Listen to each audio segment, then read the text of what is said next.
Dejamos entonces el tiempo y el espacio al pastor Rafael Malpica. Gracias.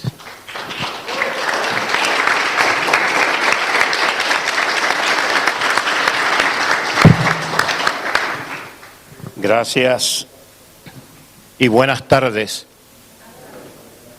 Yo espero que, como indicaba Roberto, que el soplo sea un viento recio, como dice el libro de los Hechos, y no una brisa caribeña como la de Puerto Rico, porque entonces sí que nos pone a dormir. Antes de dar lectura a la presentación que preparé para esta ocasión, quisiera hacer tres anotaciones preliminares. En primer lugar, las citas que están en español en el texto son mi traducción. En las notas al calce al final, yo incluyo la cita en inglés. La traducción es un proceso complejo que conlleva adaptación e interpretación. Así que lo escribo en inglés para que ustedes hagan sus propias traducciones al español. En segundo lugar, parece que el Espíritu empezó a soplar en Buenos Aires, siguió hasta Ginebra, Suiza, y de allí brincó a Chicago, en los Estados Unidos, porque parte de lo que yo voy a compartir con ustedes, ya el Espíritu se lo había dado a las dos colegas que presentaron antes que yo, y no estuvimos en conversación. Así que se lo atribuimos a la rúa de Yahvé.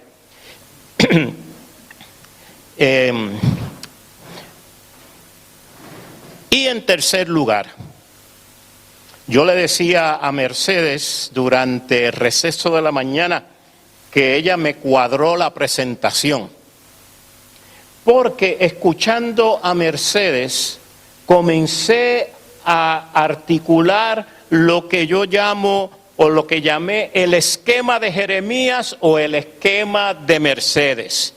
Y escuchando a Mercedes, ella nos hizo 4 puntos importantes que yo los quiero volver a mencionar para que ustedes escuchen mi presentación teniendo en cuenta ese esquema que Mercedes nos presentó según la narrativa de Ezequiel.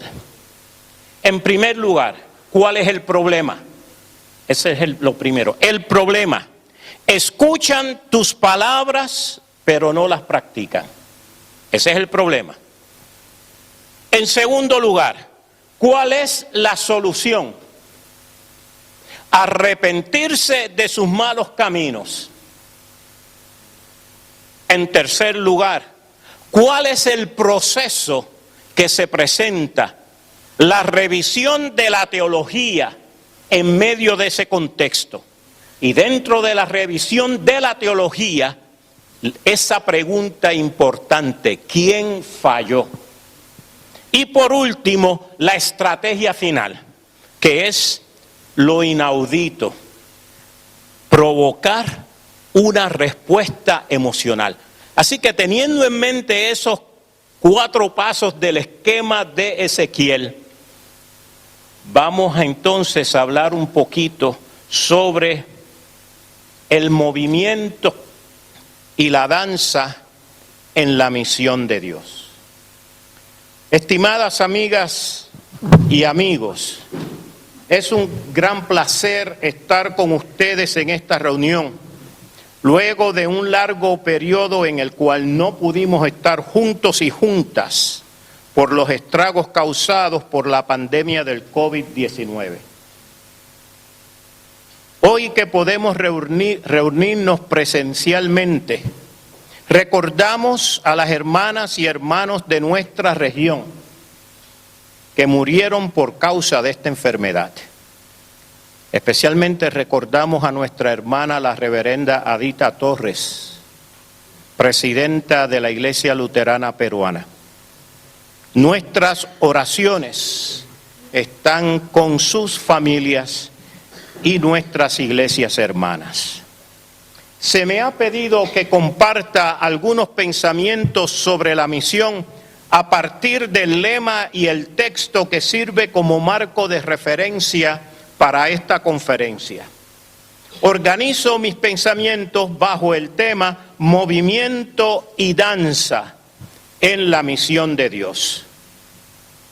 Hace más de 3 décadas, en una de las primeras reuniones de la Conferencia de Obispos de la Iglesia Evangélica Luterana en América, conversaba con un colega acerca de la misión que enfrentábamos en la naciente iglesia.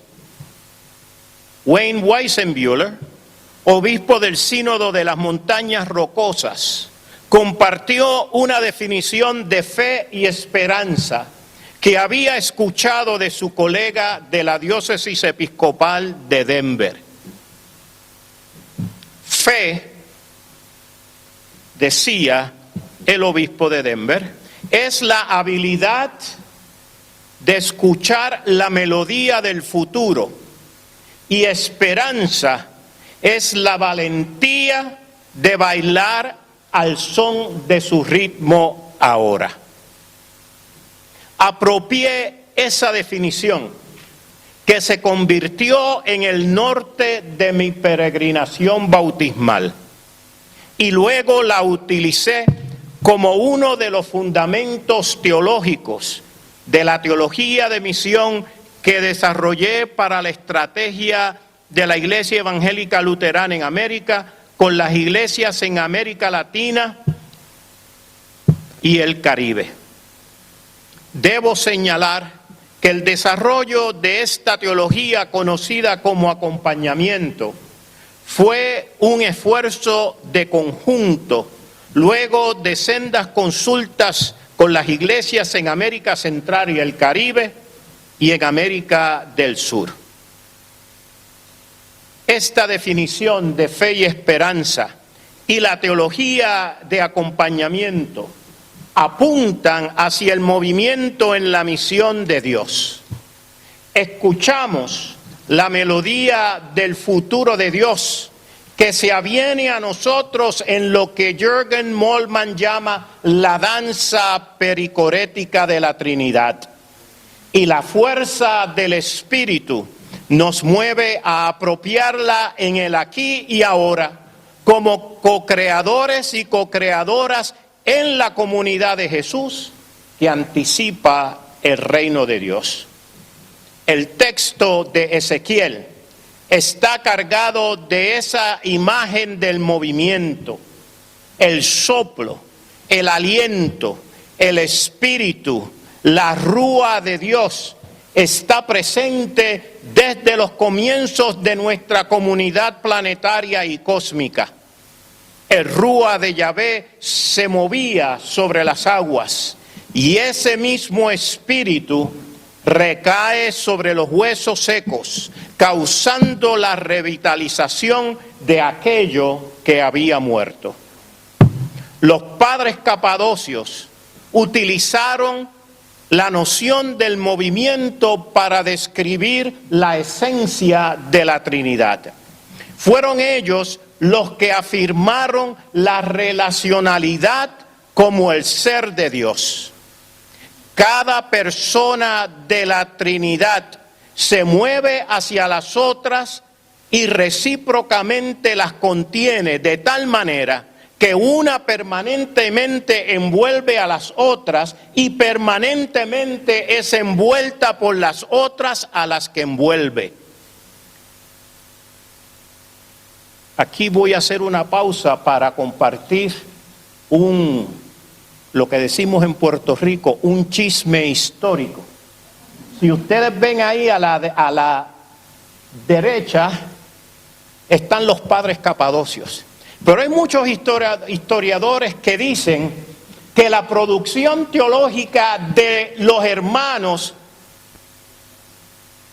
o que la producción teológica de Macrina, fue tomada por sus hermanos para construir este sistema. Así que yo creo que en algún momento tenemos que revisar la historia de la iglesia y hablar de los padres y la madre de Capadocia, para darle crédito a Macrina por su contribución a esa noción de la relacionalidad como el ser de la Trinidad. La palabra griega para describir esa realidad es pericoresis. Y ahí ven el significado literal traducido al español de esa palabra compuesta. Leonardo Boff, el teólogo brasileño, quizás lo describe más sencillamente que lo que hicieron los padres capadocios. Y en su libro sobre la Trinidad, Leonardo comienza la primera oración de su libro diciendo que en el principio existe la comunidad de las tres personas y no la solitud del uno o la una. Esa danza entre las personas de la Trinidad y su extrema relacionalidad que constituye su esencia y ser es conferida al ser humano en su creación. Se ha debatido ampliamente el significado del texto de Génesis 1:26. Hagamos al ser humano a nuestra imagen según nuestra semejanza. Yo afirmo que Dios sopla ese aliento de relacionalidad al humano. Fuimos creados para la relacionalidad. En la escuela bíblica y tal vez en seminario nos enseñaron a hablar sobre el pecado original. A mí me gusta hablar más bien del pecado en contra de nuestro origen, porque fuimos creados para la relacionalidad. Y esas historias que siguen en el capítulo 3 y 4 del Génesis nos muestran qué pasa con la relacionalidad que nos fue conferida. Un día Dios estaba caminando por el huerto y caminando por el huerto se encontró que estaba solo. Y dice Yahvé, caramba, ¿qué estarán haciendo los humanos? Y empieza a buscarlos y no los encuentra. Y de repente salen los humanos de allá, detrás de unos matorrales. Esa es la versión de Rafael de la narrativa. Y cuando sale Adán, y aquí voy a ser bien literal para hablar del hombre según lo escribe el texto, cuando el hombre sale, Dios ve a Adán y le dice, caramba Adán, ¿dónde estabas? Te estuve buscando. Es que tuvimos un problema allá detrás. ¿Y qué problema tuvieron? Estábamos desnudos. ¿Y cómo tú sabes que estabas desnudo? E inmediatamente fíjese lo que pasa a la extrema relacionalidad. Dice el hombre, la mujer que me diste me hizo que lo hiciera. Esa relacionalidad, que es la esencia de la Trinidad, que es conferida al humano, inmediatamente es rota por el pecado. Y el hombre la rompe, dice, la mujer que tú me diste. Un capítulo más tarde, la misma historia. Yahvé está caminando en el huerto, se encuentra a Caín y le pregunta, Caín, ¿has visto a tu hermano? Le he estado buscando. ¿Acaso yo soy guarda de mi hermano? Y repetimos la misma historia. Y ahí ustedes ven lo que le pasa al don de Dios para la creación. La relacionalidad es rota. Desde ese momento en que la extrema relacionalidad, que es la esencia de Dios, que es soplada al ser humano, se rompe, comienza Dios en su misión de restaurar comunidad. Esa es mi definición de la misión de Dios. Y aquí podemos quizás tener distintas perspectivas de cómo definimos la misión de la Trinidad económica. Para mí es restaurar comunidad. La comunidad paulina recoge esta noción de la misión de Dios cuando escribe, de modo que si alguno está en Cristo, nueva criatura es, las cosas viejas pasaron, todas son hechas nuevas. Y todo esto proviene de Dios, quien nos reconcilió consigo mismo por Cristo y nos dio el ministerio de la reconciliación. Ese es el lenguaje de la comunidad paulina. Ese es el movimiento o la sinfonía en dos movimientos que nos presenta la comunidad paulina. ¿Cómo se traduce esa sinfonía al lenguaje luterano? Sencillamente como justificación y santificación. El artículo 4 y el artículo 6 de la Confesión de Augsburgo. Los huesos se han secado y están haciendo ruido. Nuestras iglesias están en crisis.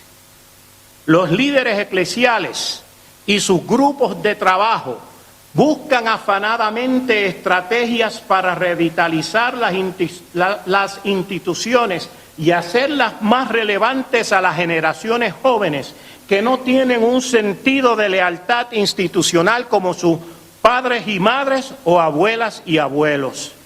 En esa desenfrenada carrera hacia la vitalidad, echamos mano de esquemas y estrategias del mundo corporativo para ver si podemos detener la hemorragia de feligreses y encontrar modelos para la sustentabilidad o sostenibilidad de programas y ministerios. La Iglesia nunca ha estado exenta de problemas y grandes retos, pero tal parece que su intensidad y frecuencia se han agudizado. Escribo desde la perspectiva de la Iglesia Luterana en los Estados Unidos de Norteamérica. Nuestro contexto misionero ha estado marcado por los grandes ismos que han ido deshaciendo lenta pero progresivamente el tejido social de nuestras comunidades. No pretendo hacer una evaluación de todos esos ismos, pero sí señalar aquellos que considero son los que presentan el reto mayor para la Iglesia hoy. Esos ismos son como los huesos secos de Ezequiel. Están haciendo ruido y pueden ser descritos como los esqueletos en los armarios de las instituciones religiosas. John Caputo, teólogo y sociólogo norteamericano, afirma que el gran reto para la Iglesia es la brecha irreducible entre Jesús y su Iglesia. La brecha creada por el distanciamiento entre el discurso de la Iglesia y su praxis. Escuchan mis palabras, pero no la practican.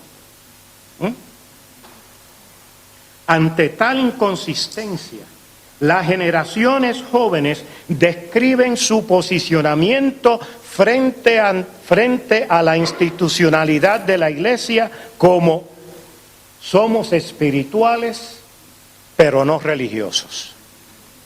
Es la forma de expresar su hermenéutica de la sospecha ante lo institucional y de manifestar su inconformidad por la domesticación de Jesús.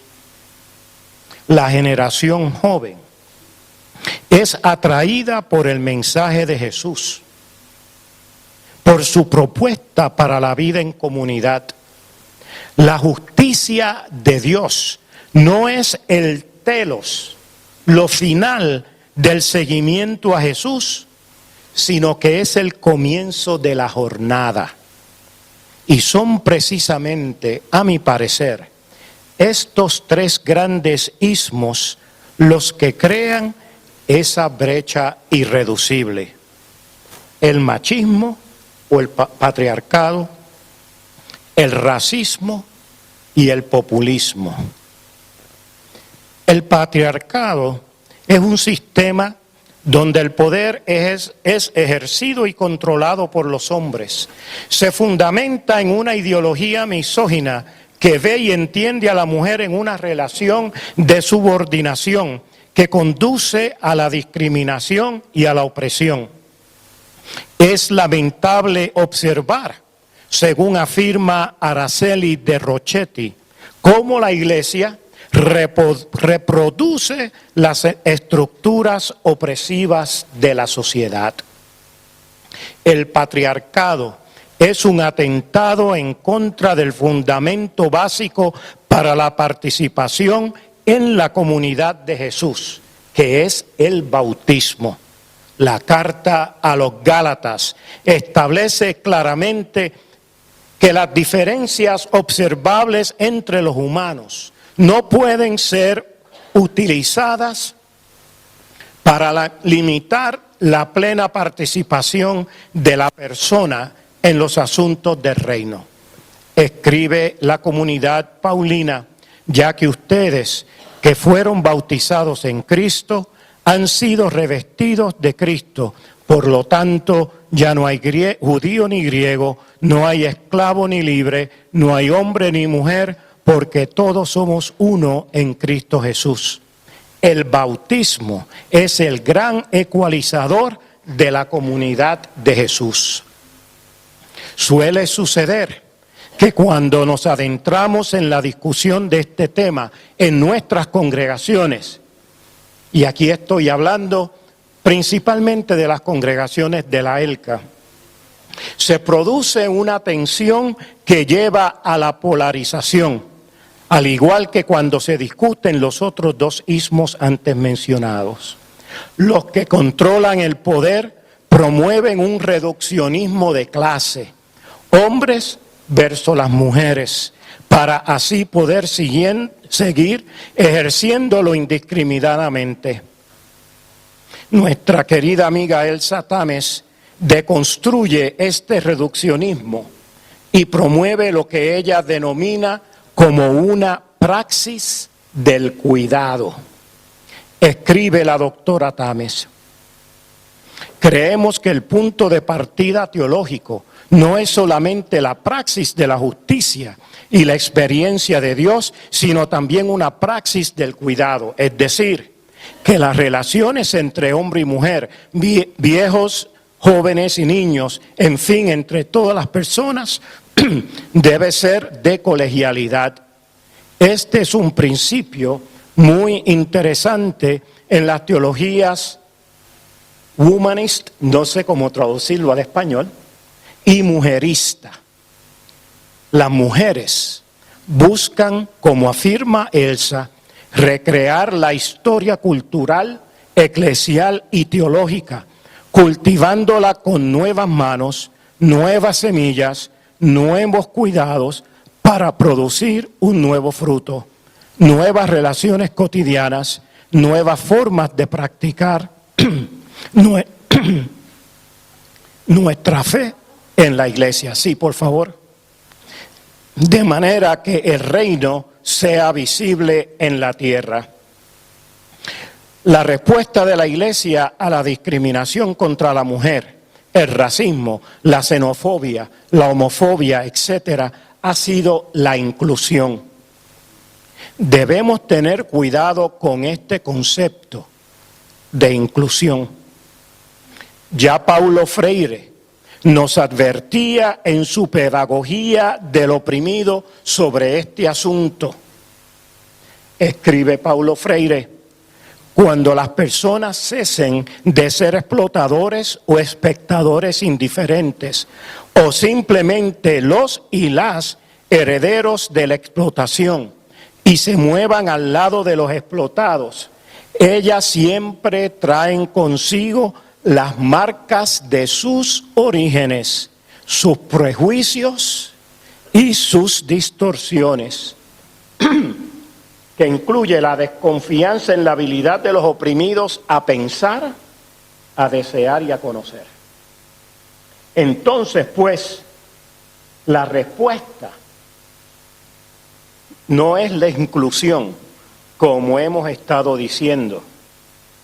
La respuesta es la descolonización, como habla o como señala el argentino Walter Mignolo. Luego quiero que vayan y lean esa nota al calce, la número 12. Walter es denso, tanto escribiendo en español como en inglés. Y por eso no traduje a Miñolo. Pero vayan y busquen esa cita para que ustedes entiendan la diferenciación que hace Miñolo entre inclusión y decolonización. No es la misma cosa. Y por lo tanto la propuesta que yo les comparto es no a la inclusión y sí a la decolonización. Y el obispo Susan ya tiene la teacher para hablar de este tema. La experiencia en América Latina y el Caribe tal vez sea un poco distinta a la situación de los Estados Unidos. En algunos países de la región existen mayorías blancas cuyo comportamiento hacia otras etnias o grupos raciales es muy parecido a la supremacía y privilegio blanco imperante en la sociedad norteamericana. Por lo general, en nuestros países se vive el colorismo, la discriminación basada en el color de la piel, en la cual personas que comparten rasgos étnicos o raciales son tratadas de forma diferente basado en las implicaciones sociales que provienen del significado cultural asociado al color de la piel. Isabel Wilkerson, en su libro Casta, el origen de lo que nos divide, revela las reglas culturales y sociales ocultas del sistema de clases, haciendo un resumen histórico de sus orígenes y los pilares que fundamentaron su desarrollo y que hoy día continúan influenciando la ideología de la supremacía racial especial y tal vez únicamente de la comunidad blanca. El racismo es como una gran falla geológica que continúa con sus movimientos telúricos, causando estragos en la vida de individuos, comunidades y naciones. La historia de los Estados Unidos está basada en el gran mito de la excepcionalidad, donde la comunidad blanca fue llamada por Dios para extender los beneficios de sus valores, su sistema político y su desarrollo histórico al resto de la humanidad. La historia siempre se escribe desde la perspectiva de los triunfadores, de los opresores y colonizadores que con violencia despojaron a pueblos y comunidades de sus historias, de sus recursos y sus identidades. Esa historia no permite textos alternativos. Esto lo vivimos a diario en la sociedad norteamericana, que lamentablemente a partir del 2006 se sumió en un estado de posverdad. Y ya ustedes saben lo que pasó en el 2016. De ahí surgen nuevos movimientos de lucha de clases, tales como el Black Lives Matter, que sigue la misma línea del woke movement que comenzó alrededor del 2010. Las cámaras legislativas de varios estados en los Estados Unidos están aprobando leyes prohibiendo lo que se conoce como Critical Race Theory, que busca examinar críticamente los prejuicios raciales en las leyes, en las instituciones y cómo esos prejuicios han sido utilizados para narrar la historia del país. Todos ellos marcadas por el mito de la excepcionalidad y su corolario de supremacía y privilegio blanco. América Latina y el Caribe han experimentado tanto el populismo de izquierda como el populismo de derecha, íntimamente ligado al fascismo. El populismo de derecha se ha convertido en un fenómeno global a tal punto que será uno de los tópicos a discutir en la próxima asamblea del Consejo Mundial de Iglesias. En los Estados Unidos de Norteamérica, este populismo tiene las mismas características fascistas que se observan en otros lugares del mundo, pero también tiene un elemento muy peligroso, su componente religioso. Hoy día hablamos del nacionalismo cristiano, que es una ideología política y un marco cultural que busca combinar lo cristiano con lo, entre comillas, americano, distorsionando tanto la fe cristiana así como la democracia constitucional del país. Las imágenes del 6 de enero del 2021 fueron muy fuertes. Por primera vez en la historia del país, la bandera confederada entró al Capitolio de la Nación.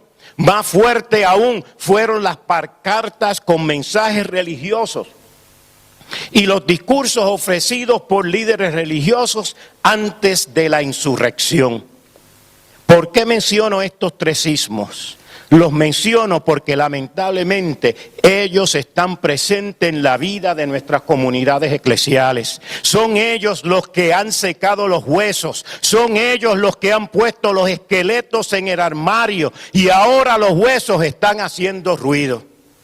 Estos ismos son los que causan el gran abismo entre la iglesia y el proyecto de vida de Jesús.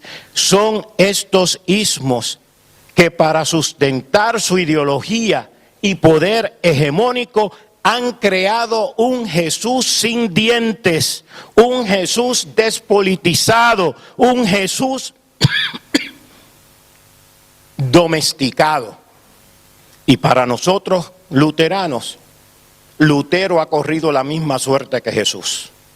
Lo hemos domesticado y le hemos quitado los dientes.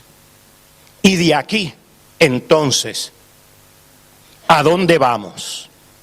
Nuestro querido amigo brasileño, el fenecido Vítor Vestele, nos da una clave.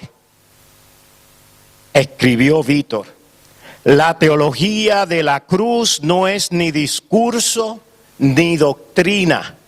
Es una forma de vida, es una práctica que conlleva riesgo, es una historia que si es contada verdaderamente busca el peligro, pero a la vez se mueve hacia una solidaridad esperanzadora. La solidaridad de aquellos y aquellas que son movidos por el dolor de Dios en medio del mundo o por el dolor del mundo en medio de Dios. El futuro de Dios se mueve hacia nosotros y nosotras. Su misión de restaurar comunidad tiene su ápice en el proyecto de vida de Jesús. El testimonio de los evangelios es poderoso. María canta con gozo sobre la irrupción del reino transformador y Jesús en su manifiesto ministerial reclama para sí y se posiciona en la tradición profética antigua. Para Walter Brueggemann,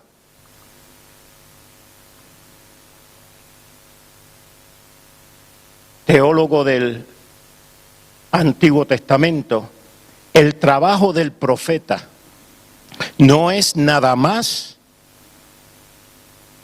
no es nada menos que un asalto a la conciencia del imperio, apuntando a nada menos que el desmantelamiento del imperio en sus prácticas sociales y sus pretensiones míticas. Esta frase de Brueggemann puede causar una buena conversación o controversia entre algunas de nuestras iglesias, especialmente en la mía. A menudo escuchamos reclamos de parte de pastores y congregaciones de que la ELCA, entiéndase por esto las oficinas nacionales, es muy progresista en sus declaraciones sociales que constituyen el corpus de nuestra doctrina social y definen nuestro magisterium. Con frecuencia les recuerdo a nuestras congregaciones y grupos con los que interactúo que no busco para la iglesia un papel protagónico a un nivel neoconstantiniano. No busco el poder como dominación, pero sí el poder entendido como la capacidad de traducir intenciones en acciones concretas. El Espíritu nos empuja a traducir la buena nueva de Dios en acciones concretas para la vida en comunidad. nuestras acciones a favor de la justicia no son parte de la plataforma de gobierno de un partido político, son las consecuencias del Evangelio. No podemos permitir que ninguna ideología política reclame exclusivamente para sí lo que le pertenece al Evangelio de Jesús. La teóloga finlandesa Kirsi Stjärna, profesora de nuestro seminario en Berkeley, California, afirma que en la teología de Lutero se da un movimiento de la libertad hacia la justicia. Ese es el movimiento que vemos en la teología de Lutero.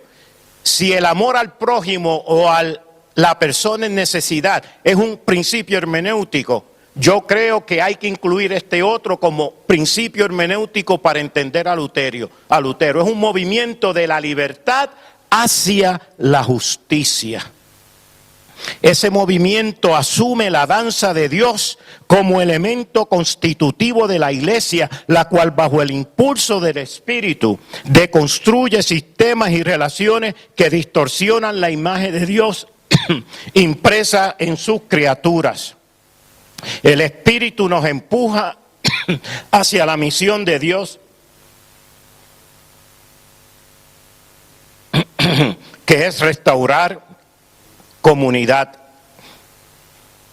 La restauración de la comunidad se da a través de la reconciliación. La reconciliación no es una paz ligera. Aquí escuchamos lo que la secretaria general nos estaba diciendo en respuesta a una de sus preguntas. Gracias, doña Carla. Ve cómo los jóvenes atienden a los viejitos. Eso es bueno, eso es muy bueno. La reconciliación no es una paz ligera y simple. La reconciliación, como escriben Alan Besak y Curtis de Jong, a raíz de la experiencia del apartheid en Sudáfrica, es radical, esto es, se enfoca en la justicia social. La reconciliación es revolucionaria, se orienta hacia el cambio estructural. Para estos autores, la reconciliación trasciende las limitaciones y cautividad del pietismo político y del silencio cristiano. Christian Quietism, influenciado por el trabajo del jesuita Robert Schreiter, quien fuera misionero aquí en Chile durante la dictadura de Pinochet. Construyó un proceso para la reconciliación que tiene 3 fases. Y en inglés me funciona, en español tengo que hacerle un cambio. En inglés yo digo las 3 R's de Rafael para la reconciliación.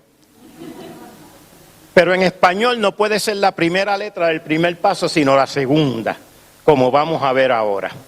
Es absolutamente necesario que se transite por cada una de estas fases, implementando las metas y acuerdos para cada una de ellas. La mayoría de los procesos de reconciliación en El Salvador, en Nicaragua, incluso en África del Sur o Suráfrica, no han sido exitosos porque se salta una de las fases, la restauración, donde se da el proceso de justicia distributiva. La primera R, arrepentimiento. El arrepentimiento nos lleva a reconocer nuestra participación en el daño causado al otro o la otra. Requiere que examinemos las causas que contribuyen al sufrimiento, marginación y opresión de individuos y comunidades, moviéndonos más allá de simplemente pedir disculpa por lo ocurrido o declarar una amnistía para los culpables. Lo contrario sería revictimizar a las víctimas e ignorar y negar importancia a sus memorias. El arrepentimiento es un examen crítico de lo que Schreiter denomina la narrativa de la mentira. narrativas que tienen como propósito negar la verdad de las narrativas autóctonas de las personas, comunidades o naciones, y a través de la violencia destruir las narrativas que fundamentan y sostienen la identidad, sustituyéndolas con las que se construyen para facilitar el dominio y la opresión. Las narrativas de la mentira roban la dignidad y la humanidad de individuos y grupos. Ustedes han escuchado que las mujeres son el sexo débil. Narrativa de la mentira para mantener la opresión. Ustedes escucharon a un presidente norteamericano hablando de gente que se parece a mí, que son ladrones, drogadictos y violadores. Y así se va construyendo una narrativa de la mentira, cuyo propósito es la dominación y mantener el poder hegemónico. Asignación, léanse la crítica que hace el ideólogo italiano Antonio Gramsci a esa noción del poder hegemónico. Sencillamente, el segundo paso, la restauración. Aquí es donde se da la justicia distributiva. Sencillamente hay que reparar el daño causado al otro y la otra. Hace 3 semanas visité con un colega la reservación indígena de Pine Ridge, en el estado de Dakota del Sur. En esta reservación se dio la masacre de Wounded Knee en el 1890. Fue sumamente penoso observar el nivel de pobreza entre la comunidad Lakota. El índice de desempleo es del 85%. La tasa de suicidio, alcoholismo, adicción a drogas y personas sin hogar es una de las más altas en los Estados Unidos. Contiguo a esta reservación existen los estados de Dakota del Sur y Nevada, con la prosperidad lograda por la usurpación de la tierra y los recursos de los Lakota. Hemos repudiado la doctrina del descubrimiento, el equivalente al arrepentimiento, y de ahí tratamos de saltar a la última fase, la recreación, pretendiendo que todo es hecho nuevo, porque dijimos, lo repudiamos, ya la cosa está hecha, todo es nuevo. Los tratados con las naciones indígenas han sido violados por parte del gobierno estadounidense. La misma suerte ha padecido la comunidad afroamericana. No se ha hecho reparación por los estragos de la esclavitud. Y solo 20 años después de haber aprobado el Acta de los Derechos Civiles del 1964, el sistema legal de la nación elimina las acciones afirmativas, affirmative action, por considerarlas discriminación en reversa.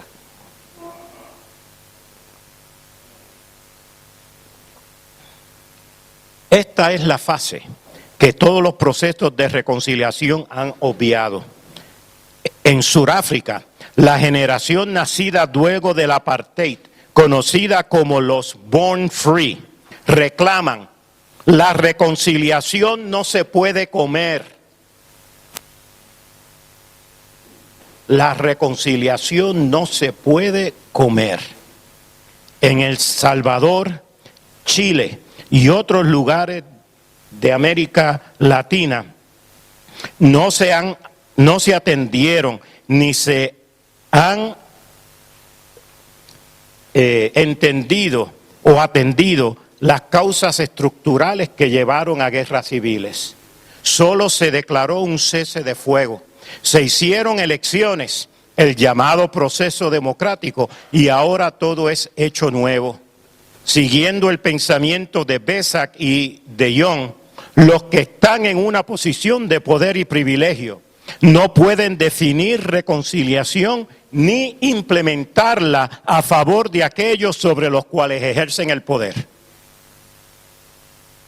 Lamentablemente, la Iglesia ha sido cómplice en estos abusos. Con su Cristo domesticado y un Jesús sin dientes, pasamos del lamento y el arrepentimiento a la nueva realidad. Vivimos en el colorblind, en el colorblind society, y mientras tanto los indígenas, afrolatinos, afroamericanos, mujeres, miembros de la comunidad LGBTQIA+, inmigrantes, etcétera, siguen siendo marginados y continúan luchando por crear espacios de participación dentro de la iglesia que en muchos casos es excluyente. Recreación. Desde este lado del escatón todo es imperfecto. Sin embargo, hemos escuchado la melodía del futuro y con valentía danzamos al son de su ritmo aquí y ahora. Martín Lutero nos habla de esta utopía del reino en su testamento teológico, los artículos de Esmalcalda, cuando describe la vida en comunidad como la mutua conversación y consolación de los santos. Martin Luther King Jr. abrigó la esperanza de la comunidad del amor, the beloved community. Leonardo Boff nos llama a construir una civilización planetaria que logre integrar a todos, que impida la bifurcación de la humanidad y que mantenga unidos de manera consciente los polos de la unidad y de la diversidad como valores complementarios. Si la misión de Dios es restaurar comunidad y si la iglesia es un instrumento de Dios para su misión, ¿cómo pues articulamos una eclesiología y una misiología para el siglo XXI? ¿Cómo reencontramos las raíces subversivas de la reconciliación? ¿Cómo reclamamos el pathos divino de la justicia? Tal vez las palabras del teólogo indio español Raimundo Panikkar nos puedan dar una pista. El gran reto hoy día es convertir el pan sagrado en pan cotidiano, la paz litúrgica en paz política, la adoración del Creador en reverencia por la creación, la comunidad cristiana en oración en una auténtica fraternidad humana. Es arriesgado celebrar la Eucaristía. Tal vez tengamos que dejarla inconclusa, yendo en primer lugar a darle a los pobres lo que les pertenece. He utilizado el movimiento y la danza como una metáfora interpretativa para la misión de Dios. La situación de nuestra comunidad planetaria es crítica. Además de los 3 sismos aquí reseñados, sentimos los embates de la pobreza extrema y la inequidad en la distribución de las riquezas y el impacto del cambio climático con su consabido colorario de la migración. Las preguntas que mencioné hace un momento no son retóricas. Necesitamos abocarnos a una conversación crítica y creativa que nos ofrezca los contornos del camino hacia el cual nos empuja el Espíritu. Creo que Dios está llamando a la Iglesia de Jesucristo a un nuevo éxodo. Y como aprendimos del gran poeta español Antonio Machado, caminante no hay camino, se hace camino al andar. ¿Hacia dónde nos lleva ese camino? Personalmente creo y propongo, a partir del contexto misional de la ELCA, que el camino es hacia la marginalidad. La marginalidad no entendida únicamente como espacio geográfico, sino también como un ser en el mundo, el famoso Dasein de Martin Heidegger. Cómo la iglesia, en su transición hacia la marginalidad y en la práctica de la decolonización, encuentra una nueva forma de ser en el mundo. La iglesia no puede ser relevante mientras siga enclavada en su posición de privilegio. Tenemos un buen discurso sobre estos ismos que nos están consumiendo. Sin embargo, no hemos podido articular una praxis liberadora.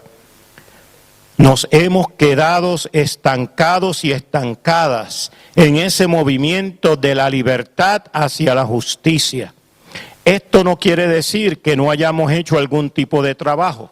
Todas nuestras iglesias, en mayor o menor grado, pueden identificar estrategias o programas para combatir estos asuntos, pero en su mayoría estas han sido acciones hacia el exterior de la iglesia.